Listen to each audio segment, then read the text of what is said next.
पहला स्कंद अध्याय संख्या 16। महाराज परीक्षित द्वारा कलयुग का सत्कार। और श्लोक संख्या 11। स्वलंकृतं श्याम तुरंगयोजिता रथं मृगेन्द्र ध्वजमाश्रित पुरात् वृतो रथा स्वदीप्तियुक्तया स्वसेनया दिग्विजयाय निर्गत स्वलंकृतं श्याम तुरंगयोजिता रथं मृगेन्द्र ध्वजमाश्रितः पुरात् वृतो रथा स्वद्विपपत्तियुक्तया स्वसेनया दिग्विजयाय निर्गता स्वलंकृतं श्याम तुरंगयोजिता रथं मृगेन्द्र ध्वजमाश्रितः पुरात् वृतो रथा स्वद्विपपत्तियुक्तया स्वसेनया दिग्विजयाय निर्गतः। हरे कृष्णा। हरे कृष्णा प्रभु जी। यस। स्वलंकृतं श्याम तुरंगयोजितं रथं मृगेन्द्रध्वजमाश्रित पुरात् व्रतो रथाश्व दिव्यपत्तियुक्तया स्वसेनया दिग्विजयाय निर्गता। हरे कृष्णा। और हरे भक्ति कृष्ण प्रभु जी। स्वलंकृतं श्यामतुरंगयोजितं रथं मृगेन्द्रध्वजमाश्रिता पुरात् ऋतो रथाश्वे द्विपत्तियुक्तया स्वसेनया दिग्विजया निर्गता। और कोई भक्त?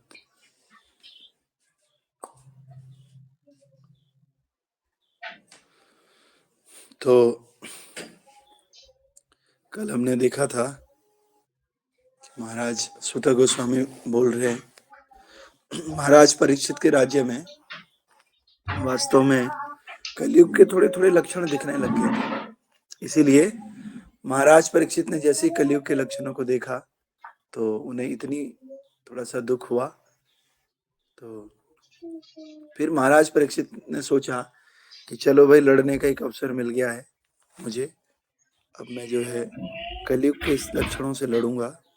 और कैसे लड़ते हैं कलयुग से? वास्तव में कलयुग के प्रभाव में आकर जो भी लोग पाप करते हैं तो उन लोगों से लड़ना होता है। वास्तव में उन्हें सुधारना होता है और उनकी इस पाप वृत्ति को खत्म करना होता है। तो इसी प्रकार से परीक्षित महाराज जो है कलयुग से लड़ने के लिए उन्होंने अपने आप को तैयार कर लिया। अनुवाद एंड तात्पर्य भाई अर्चनीय वंदनीय प्रातः स्मरणीय श्रील प्रभुपाद जी द्वारा। तो आज का श्लोक इस प्रकार से है। महाराज परीक्षित काले घोड़ों द्वारा खींचे जाने वाले रथ पर बैठे थे। उनके ध्वज पर सिंह का चिन्ह अंकित था। वे रथियों, घुड़सवारों, हाथियों और पैदल सैनिकों से सुसज्जित होकर सभी दिशाओं में विजय प्राप्त करने के लिए राजधानी से बाहर निकले। अब इन्होंने क्या किया? महाराज परीक्षित जो है रथ पर बैठ गए। वो रथ कैसा था? वो रथ के जो ध्वजा है उस पर सिंह का निशान अंकित था। और इस रथ को कौन खींच रहा था? इस रथ को खींचने वाले घोड़े थे और वो घोड़े काले कलर के थे। और इस रथ के अलावा उनके साथ बहुत सारे रथी और थे, बहुत सारे घुड़सवार थे, बहुत सारे हाथी थे और पैदल सैनिक भी थे। इन सब से सुसज्जित होकर के सभी दिशाओं में विजय प्राप्त करने के लिए ये राजधानी से बाहर निकले। तात्पर्य में प्रभुपाद जी बता रहे हैं महाराज परीक्षित अपने दादा अर्जुन से इसीलिए अलग हैं क्योंकि उनके रथ को सफेद घोड़ों की जगह काले घोड़े खींचते हैं। युधिष्ठिर महाराज के घोड़ों को सफेद घोड़े खींचते थे। उन्होंने अपने झंडे पर सिंह का निशान लगाया था और उनके दादा ने अपने झंडे पर हनुमान जी का निशान लगाया था। सॉरी, युधिष्ठिर महाराज ने, अर्जुन की बात हो रही। तो अर्जुन के रथ पर जो है हनुमान जी ध्वजा में विराजित रहते। तो इसको क्वेश्चंस भी बना सकते हैं हम इस तरह से कि भाई अर्जुन का घोड़ा किस तरह से था, किस कलर का था, और परीक्षित महाराज का किस कलर का था। अर्जुन के घोड़े पर रथ पर कौन सा ध्वज था या ध्वज पर कौन सा निशान था, और हनुमान जी के ध्वज पर, ये सॉरी, परीक्षित महाराज के ध्वज पर कौन सा निशान था। महाराज परीक्षित जैसा शाही जुलूस सुसज्जित रथों, घुड़सवारों, हथियार पैदल तथा बैंड से घिरा हुआ न केवल आंखों को सुकून देता है, बल्कि ऐसी सभ्यता का संकेत भी है जो युद्ध के मोर्चे पर भी सौंदर्यपूर्ण है। अब आजकल जो लड़ाई होती है, उस लड़ाई में क्या होता है? क्या कर रही है? उस लड़ाई में तो गंदगी देखने को मिलती है, गालियां सुनने को मिलती है और किसी का सर फूट रहा है। लेकिन अभी ये युद्ध के लिए भी जब जा रहे हैं ना पांडव, परीक्षित महाराज जब युद्ध के लिए जा रहे हैं, तो वो युद्ध का जो नजारा है वो भी बड़ा सौंदर्यपूर्ण पगली है। लग रही है। तो इस युद्ध की भी अगर हम चर्चा करेंगे तो भी हम भगवत धाम प्राप्त कर सकते हैं। सोचिए, अगर हम किसी लड़ाई झगड़े की बात करें इस संसार में, आज तो अपनी क्या घर हमें की भगवान सफाई की करना, प्राप्ति हो सकती जो है लड़ाई कूड़ा झगड़े? कचरा है उसे फेंक देना, नहीं होती। गंदा गंदा चीज लेकिन रहती है खाली। परीक्षित महाराज और वे भगवान के बड़े बड़े भक्त हैं, जो राज ऋषि हैं एक तरह से, राजा तो है लेकिन संतों के गुण जिनके अंदर है, इनके अगर हम युद्ध की भी चर्चा करते हैं तो उससे भी हमारा उद्धार होता है। इसलिए फिर आगे कल हम देखेंगे कि परीक्षित महाराज ने पृथ्वी के सभी भागों में, चाहे वो भद्राश हो, केतुमाल हो, उत्तरी भारत हो, या इन सब पर विजय प्राप्त कर ली। और इन सब शासकों से उन्होंने अपने राज्य में मिलाया नहीं, बल्कि इनसे कर लेना शुरू कर दिया। कर लेकर के जो है ये एकदम रिलैक्सिंग हो जाता है। इन सभी को अपने अंडर में करने लगे। तो अंडर में करने का दो तरीका होता है। एक तरीका होता है कि भाई मैं ही राज करूंगा, वहां पर तुम्हारा शासन खत्म हो जाएगा। और अंडर में करने का एक दूसरा तरीका होता है। क्या तरीका है दूसरा? कि आप अपना राज करते रहो, लेकिन आप हमें टैक्स दोगे, राज्य से जो भी पैदा हो। और कभी कभी हम राज्य को देख रेख करने आएंगे 6 महीने में, साल में। तो yes sorry Prabhu, want to say something?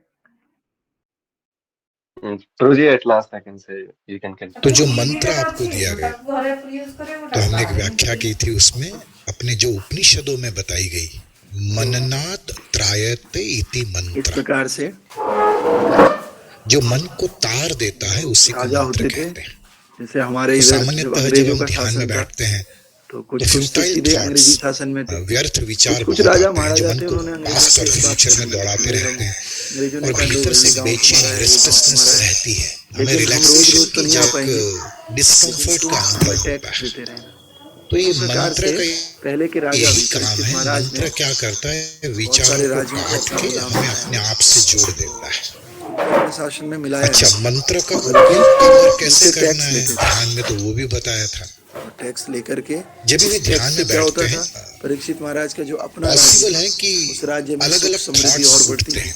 उस राज्य में यदि शासन चलाना बहुत उसको आसान हो आप जाता है। कैटेगराइज करोगे ना, उस राज्य की जो कैटेगराइज प्रजा तो है, मेनली उसको दो सुधार प्रकार के ऐसा विचार नहीं है होते हैं। अभी की एक वही जो मालिक होगा वो अनकनेक्टेड मालिक थॉट्स या टैक्स रैंडम करता थॉट्स। है। अब बाकी एक जो उसके साथ ध्यानस्थ हो स्टाफ है उसको कुछ तो नहीं अपने देता। आप ही विचारों की लेकिन उस समय सबका खला ध्यान या रखा जाता है। वेव्स उठते इस रहते प्रकार हैं। के राजा हम इन्वॉल्व नहीं है, वो विचार अपने आप उठते हैं। इसको रैंडम थॉट्स या अनकनेक्टेड कहते हैं। आप सब लोग इस बात को समझिए। तो ये क्या ये हो सब रहा क्यों है? था? तो ये सब गुरु जी इसी के बताते कारण। हो और हम क्योंकि वो सभी वैदिक का ग्रंथों अनुभव से है। जुड़े थे, अपने शास्त्रों को आप मानने वाले थे, भगवान के भक्त थे और अच्छी विचारधारा, अच्छी फैमिली बैकग्राउंड से थे। इस मेमोरी राजा किस चिप से प्रकार का होगा, बहुत सारे अनवांटेड फैक्टर्स उसमें काम करते हैं।